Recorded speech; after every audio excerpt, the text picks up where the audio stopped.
ताजमहल को लेकर भारत में एक विवाद चल रहा है, जहां लोगों का एक समूह दावा कर रहा है कि ताजमहल एक शिव मंदिर है जिसे तेजो महालया कहा जाता है। उनका यह भी दावा है कि ताजमहल के 22 बंद दरवाजों के अंदर हिंदू देवी देवताओं की मूर्तियां हैं। उनके मुताबिक ताजमहल शाहजहां ने नहीं बनवाया था, इसकी बजाय इसे राजा परमवर्ती ने बनवाया था। जिसके बाद सबके मन में ये सवाल आता है कि ताजमहल का रहस्य क्या है, ताजमहल के 22 बंद दरवाजों के पीछे क्या छुपा है। कुछ लोगों ने आगे बढ़कर कहा कि ताजमहल वास्तव में एक शिव मंदिर है जिसका असली नाम तेजो महालया है। लेकिन अब सब ये समझना चाहते हैं कि इसके पीछे की सच्चाई क्या है। आइए जानते हैं आज की इस वीडियो में सारे सवालों के जवाब, इसलिए वीडियो को आखिर तक जरूर देखिएगा। पर वीडियो शुरू होने से पहले अगर आप लोग चैनल पर नए हैं या आपने अभी तक चैनल को सब्सक्राइब नहीं किया है तो चैनल को सब्सक्राइब करना और बेल आइकन दबाना ना भूलें, ताकि हमारे चैनल की कोई भी वीडियो आपसे मिस ना हो जाए। तो दोस्तों, एक थ्योरी के मुताबिक इसे मुगल बादशाह शाहजहां ने नहीं बनवाया था, बल्कि इसे 13वीं शताब्दी में राजा परमत्री देव ने बनवाया था। उसके बाद इसे राजा मान सिंह को दे दिया गया और शाहजहां ने अपने पोते राजा जय सिंह से ताजमहल खरीद लिया। अब ताजमहल के बारे में एक और लोकप्रिय थ्योरी ये भी है कि शाहजहां ने ताजमहल के कंस्ट्रक्शन के बाद 20,000 मजदूरों के हाथ काट दिए थे, इसलिए ताजमहल पर काम करने वाले मजदूर इसके जैसा सुंदर कोई और दूसरा मॉन्यूमेंट नहीं बना सकते थे। वहीं एक मत के मुताबिक तेजो महालया का निर्माण 13वीं शताब्दी में हुआ था। दूसरे में शाहजहां ने करीब 450 साल बाद 17वीं शताब्दी में मजदूरों के हाथ कटा दिए थे। इसलिए यह बात तो सच है कि दोनों थ्योरी सच नहीं हो सकते। तो अब सवाल ये आता है कि ताजमहल का इतिहास क्या है, इन थ्योरीज में कितनी सच्चाई है और ताजमहल के 22 बंद दरवाजों के पीछे क्या छिपा है। चलिए इसलिए दोस्तों पहले ताजमहल का असली इतिहास समझ लेते हैं। शाहजहां का जन्म 5 जनवरी 1592 को हुआ था। उसका असली नाम खुर्रम था। शाहजहां वह शाही नाम था जो बाद में उन्हें दिया गया था, जिसका शाब्दिक अर्थ है विश्व का राजा। शाहजहां उनके पिता जहांगीर थे और उनकी मां जगत गोसाई थी। जहांगीर की प्रमुख रानी मुमताज महल का जन्म 1593 में हुआ था और शादी के बाद उन्हें मुमताज महल नाम दिया गया था। उनका असली नाम अर्जुबंद बानो बेगम था। खुर्रम और मुमताज की सगाई 1607 में हुई थी और उनकी शादी 1612 में हुई थी।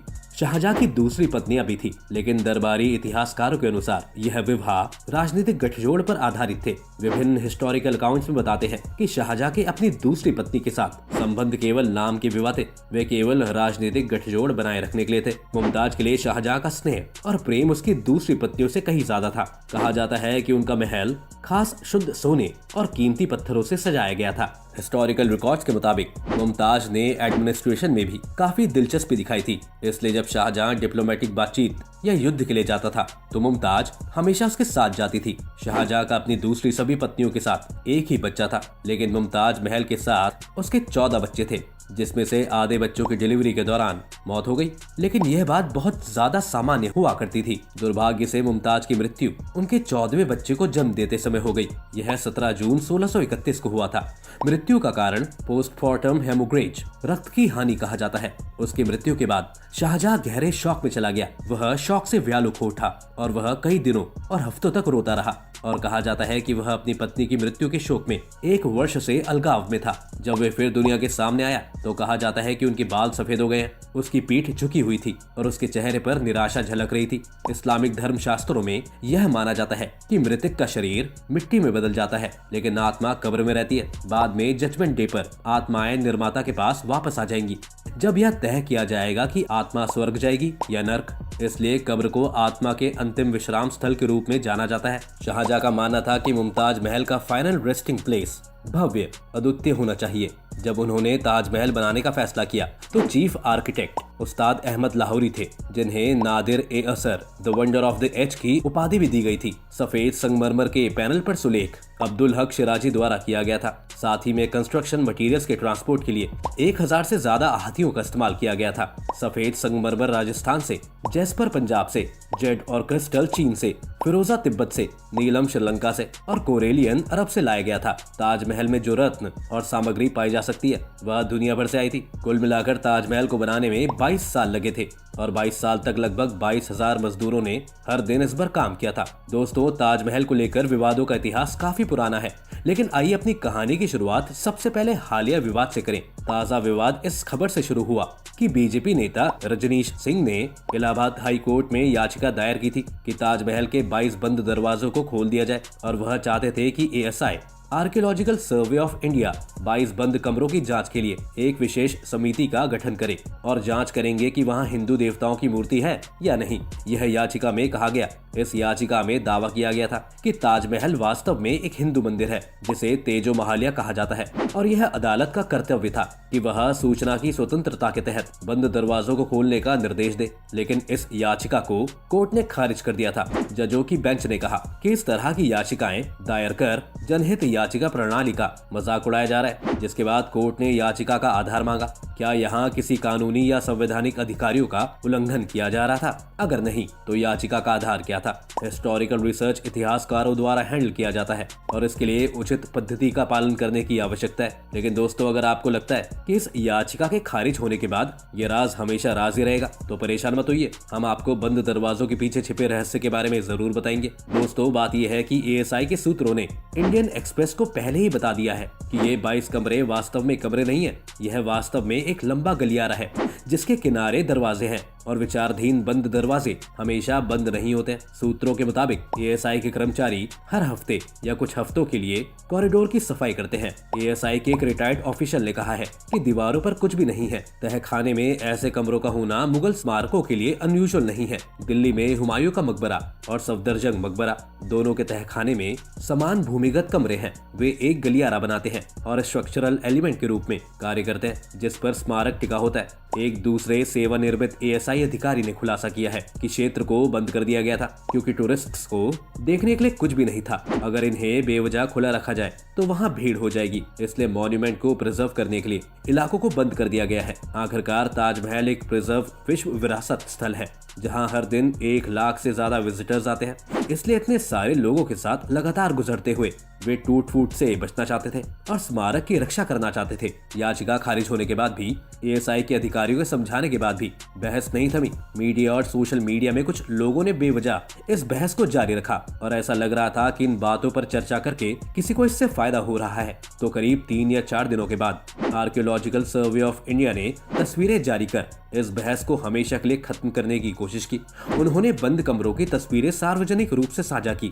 उन्होंने रेनोवेशन का काम चल रहा था और कमरे अंदर से कैसे दिखते थे।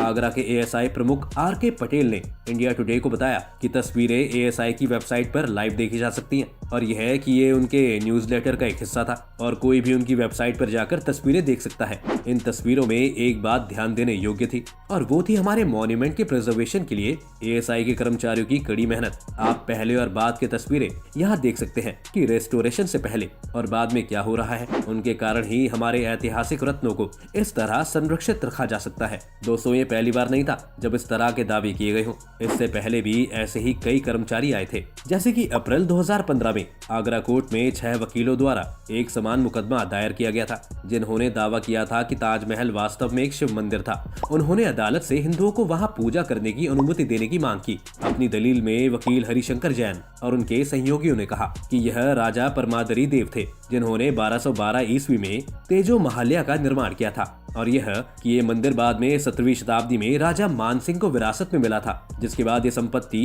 राजा जय सिंह के पास हो गई और फिर 1632 में शाहजहां ने इस पर कब्जा कर लिया। शाहजहां की पत्नी की मृत्यु के बाद इस मंदिर को मुमताज के लिए एक मेमोरियल में बदल दिया गया। अब अदालत ने central government, the union ministry of culture, the home secretary और एएसआई को इस दावे पर अपना जवाब प्रस्तुत करने का एक निर्देश दिया। जवाब में सरकार ने संभावना से इनकार किया। नवंबर 2015 में union culture minister Mahesh Sharma ने लोकसभा में बताया कि सरकार को कोई सबूत नहीं मिला कि ताजमहल एक हिंदू मंदिर था। एएसआई ने भी यही बात कही। फिर 2017 में आर्कियोलॉजिकल सर्वे ऑफ इंडिया ने कहा था कि ताजमहल मंदिर नहीं मकबरा है। उन्होंने राजा जय सिंह के बारे में कहानी को स्पष्ट किया और कहा कि जमीन उनसे ली गई थी, बदले में यह उनके द्वारा दी गई थी। इसके पीछे का एक रोचक इतिहास है दोस्तों।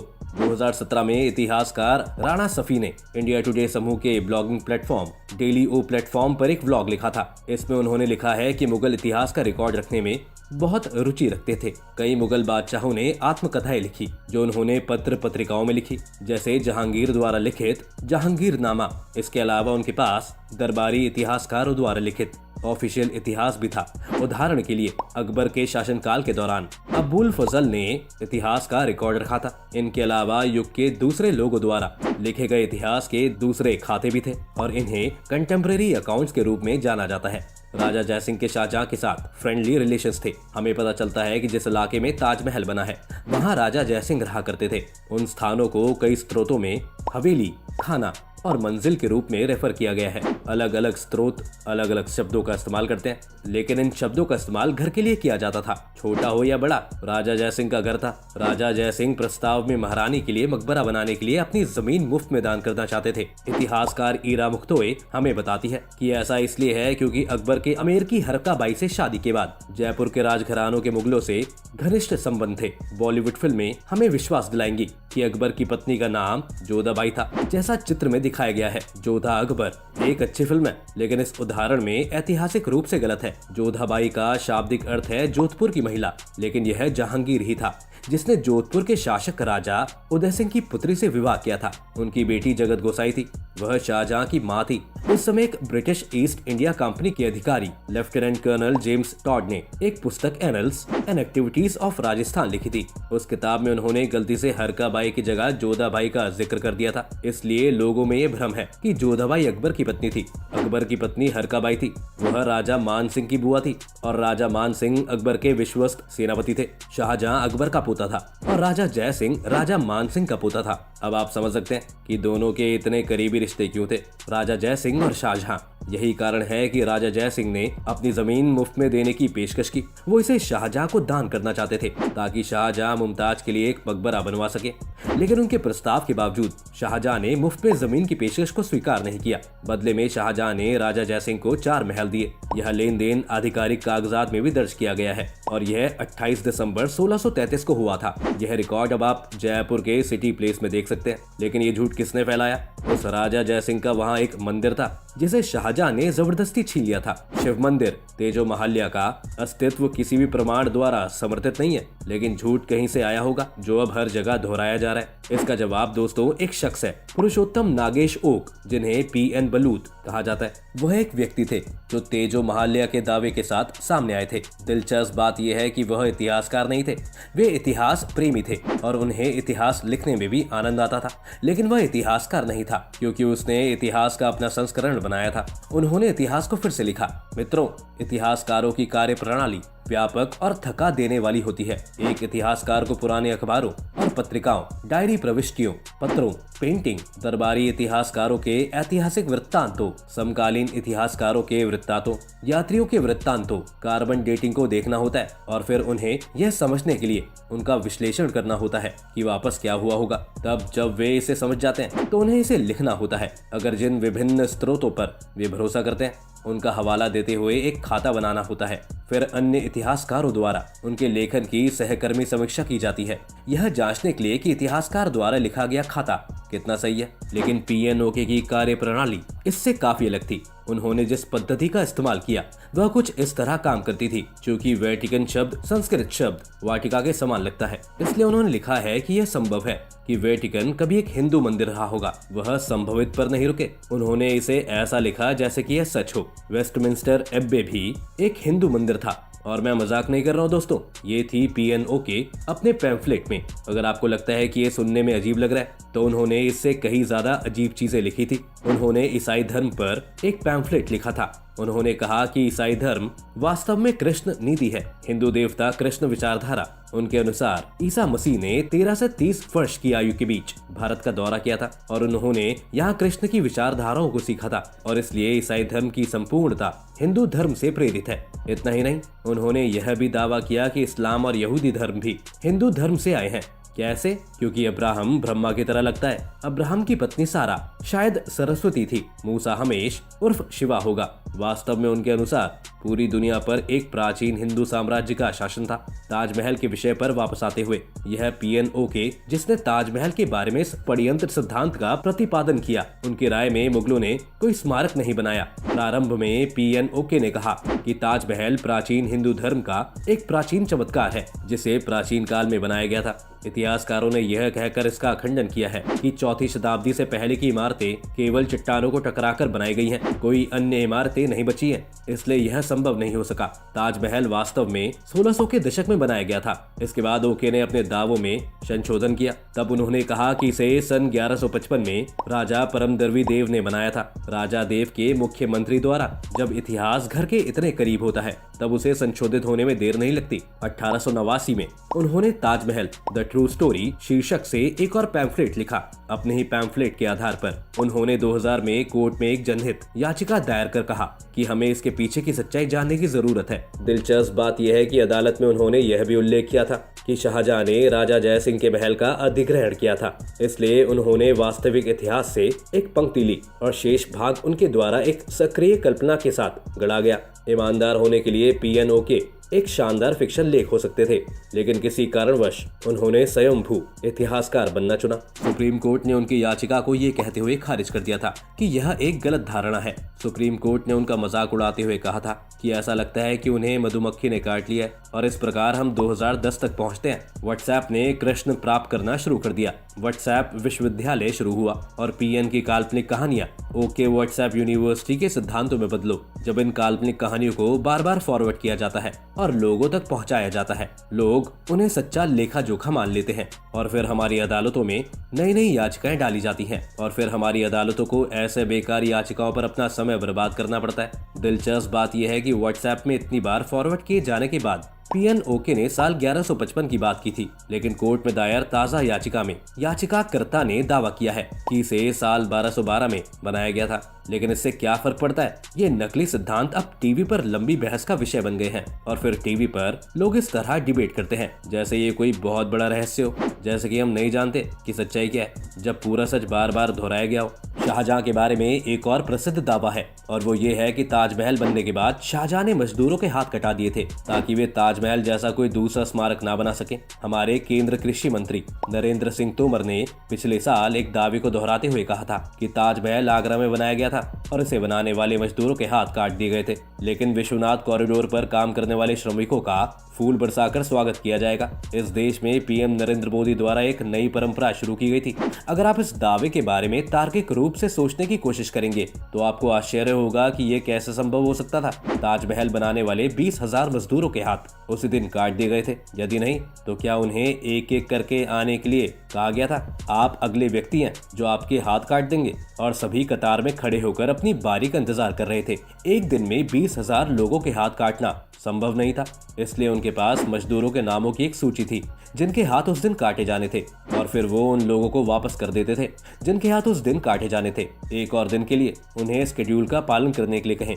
अगर ऐसा होता तो क्या मजदूर हाथ काटने के लिए कतार में खड़े होकर अपनी बारी का इंतजार करते? जैसे ही वे अपने हाथ काटने लगते बाकी लोग भाग खड़े होते। जाहिर है इसके ऐतिहासिक रूप से सच होने का शून्य प्रमाण है। अगर यह सच होता तो पुरातात्विक रूप से हमें कहीं न कहीं हाथों के कंकाल के अवशेष मिले होते। इसका जिक्र कहीं न कहीं किसी किताब में किया होगा। कुछ दरबारी इतिहासकारों ने इसका उल्लेख किया होगा। विदेशों से उस जमाने में कई मुसाफिर वहां आए थे, उन्होंने किताबें भी लिखी। कुछ तो कहीं तो उल्लेख किया होगा, लेकिन इसका कोई जिक्र नहीं है। वास्तव में हमारे पास जो साक्ष्य हैं वे इस दावे के विपरीत हैं। शाहजहां ने ताजजंग के नाम से जाने जाने वाली एक विशाल बस्ती का निर्माण किया था। यह आज भी मौजूद है। हजारों राजमिस्त्री, कारीगर और श्रमिक ताजमहल पर एक साथ काम करने के लिए साम्राज्य के विभिन्न क्षेत्रों से इकट्ठे हुए थे। उन श्रमिकों के वंशज अभी भी वहां रहते हैं और वहां काम करते हैं और अपने पूर्वजों के कौशल का अभ्यास करते हैं। दरअसल शाहजहां के कार्यकर्ताओं ने ताजमहल के निर्माण के बाद एक बिल्कुल नया शहर बसाया था।